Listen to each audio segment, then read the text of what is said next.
¿Qué hizo después? Se trasladó a esta tierra y trató de conseguir de los seres humanos lo que no había conseguido de las criaturas celestiales. O sea, él trató de seducir al ser humano, porque el arma favorita de Lucifer es la seducción y el engaño. Si la seducción no le da resultado, entonces persigue, pero él prefiere seducir y engañar. Así fue en el Edén y así fue también a lo largo de la historia. Ahora, en el libro de Daniel vemos de manera clara esta estrategia del enemigo. Por ejemplo, a los jóvenes hebreos, primero intentó seducirlos. Les ofreció la comida especial, les ofreció educación gratuita con los muchachos más brillantes del país, en fin. Pero cuando no logró llevar a los jóvenes hebreos a adorar al rey por la seducción, entonces inició la persecución. A los 3 amigos de Daniel los mandó al horno ardiendo y a Daniel a la cueva de los leones. Bueno, entremos al asunto de esta semana. En los primeros 6 capítulos de Daniel encontramos historias que en realidad son profecías. Simbólicamente, estas historias muestran lo que sucederá en el futuro. El enemigo también tratará de seducir a los hijos de Dios y cuando no lo consiga, perseguirá a los hijos obedientes de Dios. Ahora, esta semana entramos a estudiar el capítulo 7 del libro. En realidad es un capítulo de transición. A partir de este capítulo pasamos de los relatos históricos de la vida del profeta a sus visiones. El parecido de este capítulo con el capítulo 2 es interesante. Este capítulo conecta al capítulo 7 con los capítulos anteriores y al mismo tiempo los temas que presenta este capítulo 7 lo vinculan con los capítulos que vienen a seguir, el 8, 9, 10, en fin, ya lo veremos más adelante. Quiere decir que el capítulo 7 es como una especie de eslabón entre las historias y lo que viene después, las profecías. El extenso panorama profético que se describe en este capítulo 7 se le reveló a Daniel el año 553 antes de Cristo, o sea, el primer año del reinado de Belsasar, mientras su padre Nabonido estaba en una ciudad oasis en el desierto, como lo vimos anteriormente. El relato empieza así en Daniel 7:1. En el primer año de Belsasar, rey de Babilonia, tuvo Daniel un sueño y visiones de su cabeza mientras estaba en su lecho. Luego escribió el sueño y relató lo principal del asunto. Ahora, es interesante que en ese sueño Daniel vio 4 bestias. Según Daniel 7:17, las 4 bestias representan 4 reyes o reinos que se levantarán en la tierra. ¿Quiénes son estos reinos? En el capítulo 2 de Daniel, nosotros vimos en el sueño de Nabucodonosor esos reinos representados por diferentes partes de la imagen gigantesca que el rey vio en su sueño. Ahora en el capítulo 7 vemos el mismo contenido, pero con una diferente visión, ya no a través de las partes de oro, plata, bronce, de la imagen, sino a través de animales. ¿Quiénes son estos reinos? Daniel 7:4 dice: la primera bestia era como león y tenía alas de águila. Yo estaba mirando hasta que sus alas fueron arrancadas y fue llevada del suelo, levantada del suelo, y se puso enhiesta sobre los pies a manera de hombre y le fue dado corazón de hombre. Esta primera bestia, querido, simboliza el reino de Babilonia, que sería en el capítulo 2 la cabeza de oro. El león alado era un símbolo apropiado de Babilonia. Había leones esculpidos en los muros de la gran calzada hacia la puerta de la diosa Ishtar en Babilonia. Habían leones por todos lados, en los muros, en las puertas, en las paredes. En la visión, Daniel vio que las alas de este león fueron arrancadas. Esto significa que después de Nabucodonosor, sus sucesores no lograrían mantener la grandeza del león. Y tú sabes que el imperio cayó.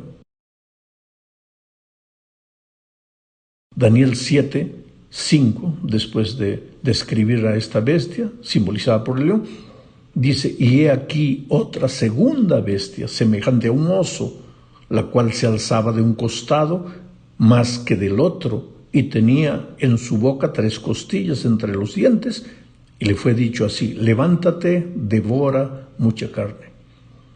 Este segundo imperio fue Medo-Persia. El oso inclinado hacia un lado con 3 costillas en las fauces representa al imperio medo-persa y su conquista de Lidia, Babilonia y Egipto, bajo el liderazgo de Ciro y Cambiases. Más tarde, bajo Darío y Artajerjes, el imperio persa intentó conquistar Grecia, pero los griegos lo vencieron. Y entonces aparece el tercer imperio que domina el mundo. Daniel 7:6 dice: después de esto miré, y he aquí otra bestia semejante a un leopardo, con 4 alas de ave en sus espaldas. Tenía también esta bestia 4 cabezas, y le fue dado dominio. Este tercer reino es Grecia. El leopardo tiene la reputación de ser rápido y ágil, y las 4 alas son un símbolo apropiado de la velocidad característica del joven guerrero Alejandro, quien salió en 333 a.C. con 35,000 hombres y en 10 años estableció el imperio más grande de la historia del cercano oriente.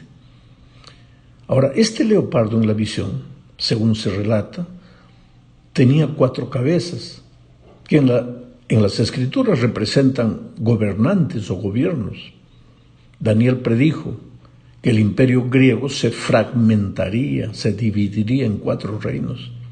Y la historia nos dice que cuando Alejandro murió, sus generales comenzaron a pelear entre sí. Y de este conflicto surgieron en 301 a.C.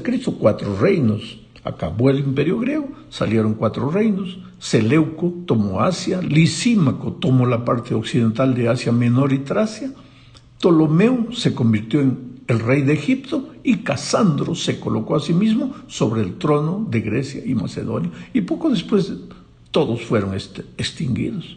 ¿Por qué? Porque Daniel 7:7 decía lo siguiente: después de esto miraba yo en las visiones de la noche, y aquí la 4ª bestia, espantosa y terrible, y en gran manera fuerte, la cual tenía unos dientes de hierro, devoraba y desmenuzaba, y las sobras hollaba con sus pies, y era muy diferente de todas las bestias que vi antes de ella, y tenía 10 cuernos. Este es el 4º reino, y representa a Roma. Roma fue diferente de todos los otros reinos. ¿Por qué? Los primeros reinos fueron monarquías, mientras que Roma comenzó con un gobierno no monárquico. Fundada Roma el año 753 a.C., esta ciudad desde sus comienzos se convirtió en una república. Se convirtió en el poder gobernante cuando el año 168 a.C., en la batalla de Pidna, el general romano Emilio Paulo logró una victoria completa sobre Perseo de Macedonia. Ahora, esta 4ª bestia, que representa el poder político de Roma, tenía 10 cuernos que simbolizan los países entre los cuales fue dividido después Roma al perder su poder. Entonces ahora, después de ver cómo en este capítulo 7 Daniel ve en visión el desfile de los imperios universales que estaba profetizado en Daniel 2, en la visión, en el sueño de Nabucodonosor. Después de ver este asunto, vamos ahora a la segunda parte de este estudio, y aquí hablaremos del cuerno pequeño. En realidad, el capítulo 7 de Daniel se concentra en este extraño poder simbolizado por un cuerno pequeño. 7 de los 28 versículos que tiene el capítulo tratan de las actividades de este cuerno. Voy a leer el texto. Daniel 7:8 lo describe así: mientras yo contemplaba los cuernos, he aquí que otro cuerno pequeño salía entre ellos. ¿Te acuerdas que la bestia que representaba Roma tenía 10 cuernos? Bueno, entonces Daniel empieza diciendo eso. Mientras yo contemplaba los cuernos, he aquí que otro cuerno pequeño salía entre ellos, y delante de él fueron arrancados 3 cuernos de los primeros. Y he aquí que este cuerno pequeño, tenía ojos como de hombre y una boca que hablaba grandes cosas. Mira, hasta aquí hemos visto que la cuarta bestia es Roma y que los 10 cuernos simbolizan la división del Imperio Romano en muchas naciones distintas. En Daniel 2, la imagen abajo se divide en 10 dedos, 10 dedos. Y aquí en esta visión de Daniel 7, 10 cuernos. Ahora, ¿cuál de estos cuernos se transforma en el cuerno pequeño? Bueno, la historia de la iglesia indica que hay un solo poder en la historia que combina con la descripción del cuerno pequeño. ¿Por qué? El ángel, mira, le explica a Daniel que este cuerno es un reino que realizará 3 cosas ilícitas. Primero, hablará grandes cosas contra el Altísimo. Segundo, perseguirá a los santos del Altísimo. Y tercero, intentará cambiar los tiempos y la ley. Y como consecuencia, los santos serían entregados en sus manos. Ahora, esto significa que el cuerno pequeño simboliza un poder que tiene implicaciones religiosas, porque su guerra no es contra otro país, contra otro poder político, es contra Dios, es contra la verdad de Dios. Un historiador afirma que de las ruinas de Roma política se levantó el gran imperio religioso en la forma gigantesca de la Iglesia romana. Ahora, el historiador alemán Adolf von Harnack explica que la Iglesia romana de esta manera se colocó en lugar del Imperio romano, del cual es la continuación real. El imperio no ha muerto, decía este historiador, sino que ha sufrido una transformación. La Iglesia romana es el viejo imperio romano. Es interesante que este cuerno pequeño aparece de entre los otros 10 cuernos. 3 cuernos fueron arrancados, dice la profecía. Estos cuernos arrancados fueron los pueblos arrianos, formados por los érulos, los vándalos y los ostrogodos. El texto que leímos indica que estos reinos serían arrancados para que el poder simbolizado por el cuerno pequeño pudiese desarrollarse y afianzarse. El texto dice así: mientras yo contemplaba los cuernos, he aquí que otro cuerno pequeño salía de entre ellos, y delante de él fueron arrancados 3 cuernos de los primeros, y he aquí que este cuerno tenía ojos como de hombre y una boca que hablaba grandes cosas. Bueno, los reinos arrianos pues sucumbieron y fueron totalmente destruidos, dejando al obispo de Roma con un poder extraordinario. El poder de la Iglesia romana alcanzó su apogeo con Gregorio VII, un obispo de Roma, cuando promulgó la idea de que el líder religioso de Roma podía deponer reyes, y más tarde, en el año 1198, el Papa Inocencio III se declaró soberano absoluto de Italia y requirió que todos los funcionarios de Roma le jurasen lealtad. Esto es historia, esto está escrito en la historia. Ahora, en la visión de Daniel, este cuerno pequeño hablaba grandes cosas. ¿Qué grandes cosas? Bueno, podemos comparar las grandes cosas que este cuerno dice con algunas de las declaraciones que los líderes religiosos de Roma también dijeron. En 1894, época relativamente reciente, el Papa León XIII aseguró en su encíclica llamada La Reunión del Cristianismo que, a la letra, él decía: nosotros ocupamos sobre esta tierra el lugar del Dios Todopoderoso. Ahora dime, ¿esto no era hablar cosas contra el Altísimo? Pero si Dios es solo Dios, ¿cómo es que nosotros, cómo es que hombres, líderes religiosos en esta tierra, pueden atreverse a ocupar el lugar de Dios Todopoderoso en esta tierra? No se puede. Pero la profecía decía que este poder religioso también intentaría cambiar los tiempos y la ley, y que perseguiría a los que no obedeciesen sus órdenes. Y mira, aunque nadie puede cambiar los tiempos y la ley de Dios, ocurrió un cambio en el día semanal de adoración en el transcurso de los primeros 4 siglos de la historia de la Iglesia. Para diferenciarse del judaísmo, los líderes religiosos sustituyeron la observancia del sábado por el domingo, que era día de la resurrección. Ahora, que Cristo resucitó el domingo, perfecto, pero que por eso el sábado deja de ser santo, no hay argumento válido para eso. El concilio de la Odisea, primer concilio de la Iglesia liderada por el poder religioso de Roma, apoyó la observancia del domingo, porque en ese concilio, en el Canon 29, se registra lo siguiente: los cristianos no han de judaizar y descansar en sábado, sino que trabajarán en dicho día, pero honrarán especialmente el día del Señor, refiriéndose al domingo, y por ser cristianos no deberán, si es posible, trabajar en este día. Si, no obstante, se los encuentra judaizando, serán separados de Cristo. Mira la posición de estos líderes religiosos. Entonces, este cuerno pequeño habló palabras contra el Altísimo, trató de cambiar los tiempos, la ley, pero también persiguió al pueblo cristiano, a los obedientes, a los que no le hacían caso al poder religioso, sino que hacían caso a la Biblia. La persecución de los cristianos fieles por parte de dirigentes eclesiásticos a través de la Edad Media es bien conocida en la historia.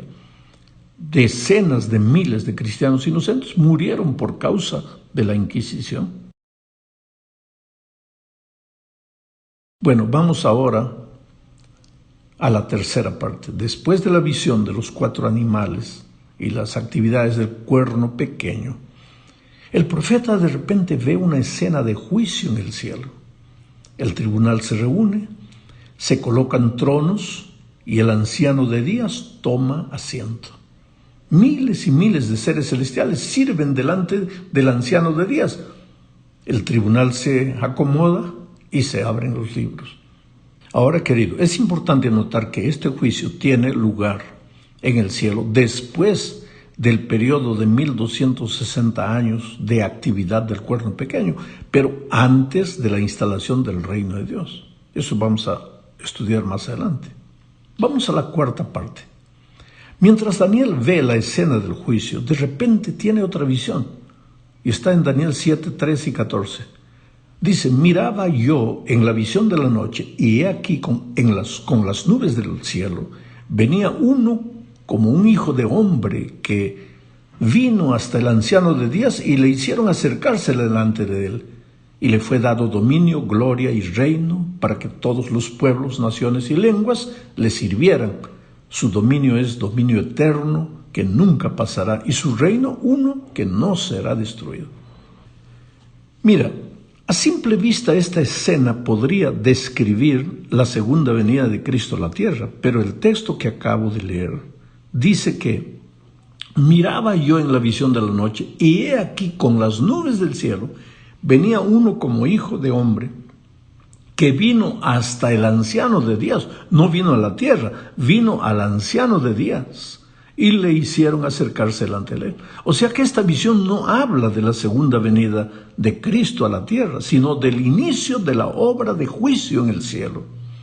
El tribunal está listo para la obra de juicio, y ahora uno semejante al Hijo de Dios se acerca al Padre.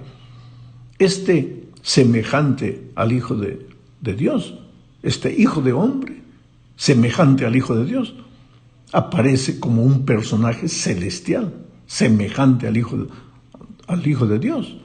Pero, como el título lo indica, también muestra rasgos humanos, es Hijo del Hombre. En otras palabras, este ser es divino humano y desempeña un papel activo en el juicio. Este Hijo de Hombre que viene con las nubes del cielo sugiere una manifestación visible de Cristo.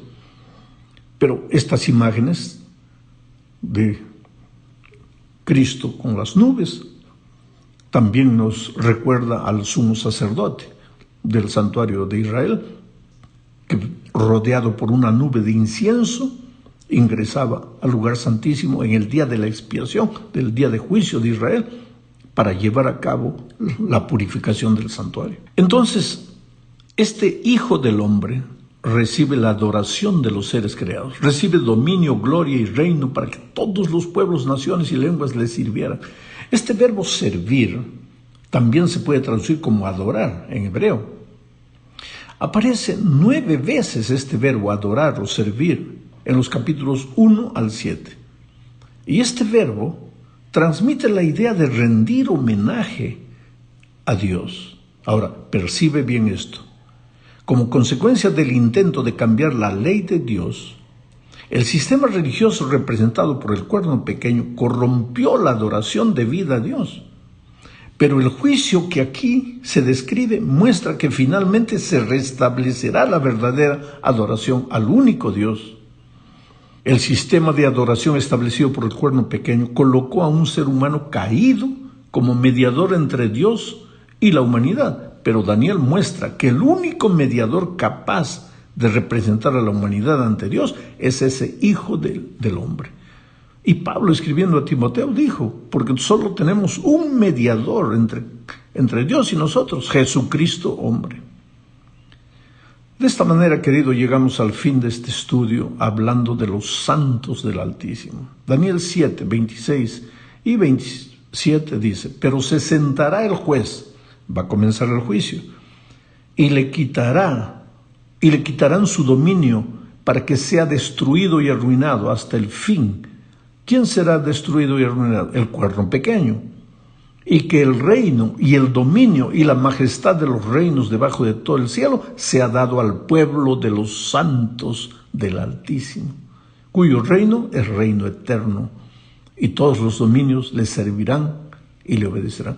Pero el dominio, el reino, ¿no le pertenece a Cristo? Sí. ¿Y por qué dice aquí que el dominio y la majestad de los reinos debajo de todo el cielo será dado al pueblo de los santos del Altísimo? Es porque Cristo ya venció, y los que hemos nacido en Cristo estamos en Él. Él vive en nosotros, nosotros vivimos en Él. Su victoria es nuestra victoria. Y aunque el dominio y